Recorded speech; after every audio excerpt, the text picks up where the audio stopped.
Hospitals are seeing more patients for mental health issues now that the Affordable Care Act is in place. Researchers say that could be a good thing because more people are getting care. On the other hand, it could also be because they aren't getting the preventative care they need and are instead ending up in emergency rooms. Gretchen Frazee reports on the changes to mental health care in Indiana and what patients and healthcare professionals say needs to be done to better meet changing demands. This is selenium, which I also take. Teresa Colby takes a lot of medications. Most are for her diabetes. Some, like sertraline, the generic version of Zoloft, are for the depression that she says goes hand in hand with her Asperger's. I have difficulty with social relationships and as part of my disability, and I just didn't have the network to help me with anything, and it was a really difficult time. It really was.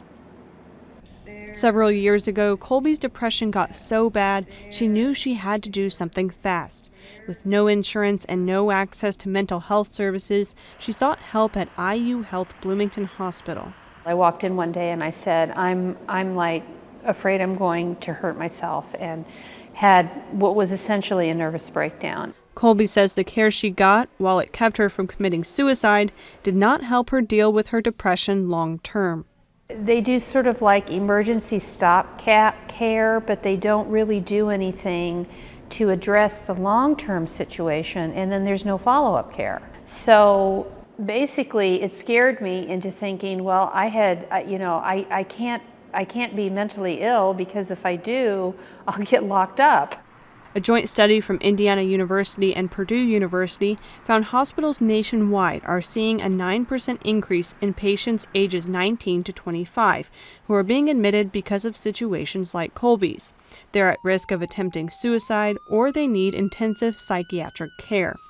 Researchers don't know exactly why those patients are going to hospitals instead of independent counselors, but many, they say, are likely in the same position as Colby.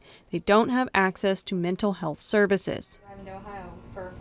Jeanne Scallon is the CEO at Meadows Hospital in Bloomington, and she says many of her patients commute 2 or more hours to be seen. How do we make sure that they have access to care in the communities that they're at so they don't end up right back in inpatient again? Because that's, we wouldn't want that. That's like having multiple heart attacks. It's a complicated problem. There aren't enough clinics, in part because there aren't enough doctors who study mental health. And there aren't enough doctors going into the field because if there hasn't been in the past good funding for services that affect people who have these conditions, then the supply doesn't necessarily grow. So it's hard for people in medical school to decide to go into areas that are underserved if it appears really hard to break even because there's no source of funding. With the newest part of the Affordable Care Act going into effect this year, providers expect to receive additional funding from insurance companies that are now required to cover mental health services at approximately the same rate as other medical care.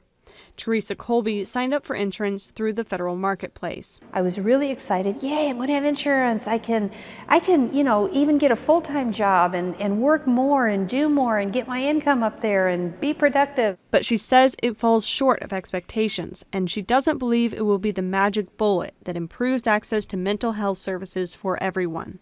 For example, her insurance plan only covers 12 counseling sessions per year. The way I look at it, it's sort of like, okay, say you're starving and you have no food, and they say, we're going to give you 12 meals, okay?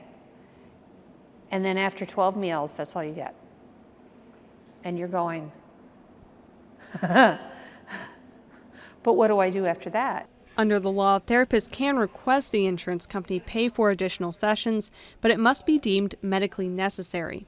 Colby also has to pay a $40 copay for each counseling session, and she says she simply can't afford that, so she hasn't been to any counseling since she got insurance. Her primary care physician still provides her with medication for her depression, though, and she's found support through the College Internship Program, an organization that helps students with learning disabilities succeed in college. Try. Go ahead and try. You're doing good. You're doing a good job. A job agency helped her find employment here, and she says working with people who don't judge her and being able to help students who have the same kinds of struggles helps her cope with her own insecurities. To really heal from mental health issues, it needs to be a comprehensive approach that involves your family, your community, a certain acceptance, and it's not take this pill and in 5 days you're well. It is a lifelong struggle for a lot of people. Even with the Affordable Care Act, about 300,000 people in Indiana still fall into what's being called the coverage gap. They don't qualify for federal subsidies on the exchange, but they don't qualify for Medicaid either. But the state recently submitted a proposal to the federal government asking whether it could expand Medicaid using the Healthy Indiana Plan under a new version it's calling HIP 2.0.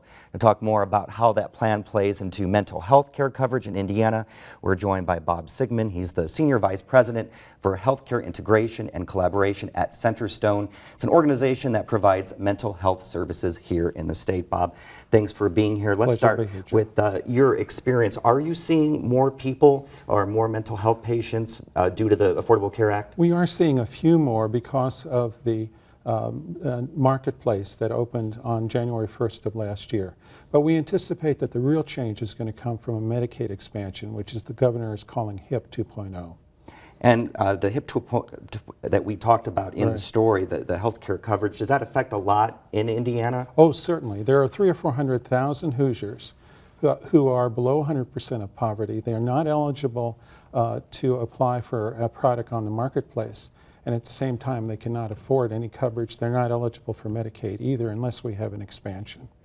Now, do people who qualify for this, do they know that they're covered? Well, that's going to be our job when the expansion actually passes.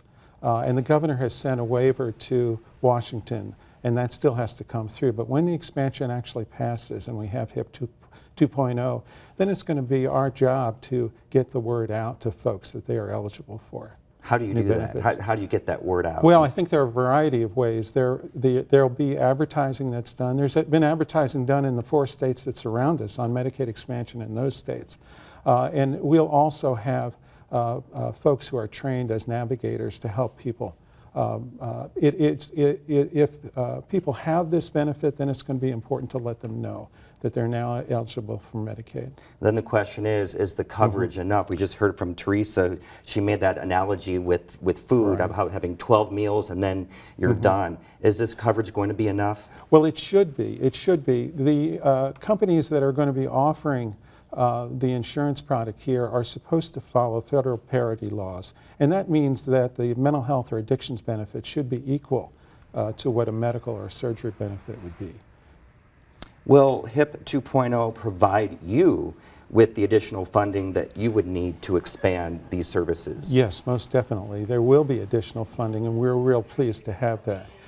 Something that's important to realize that folks with severe mental health problems can already qualify for Medicaid. People with severe addiction problems below 100% of Medicaid of poverty cannot.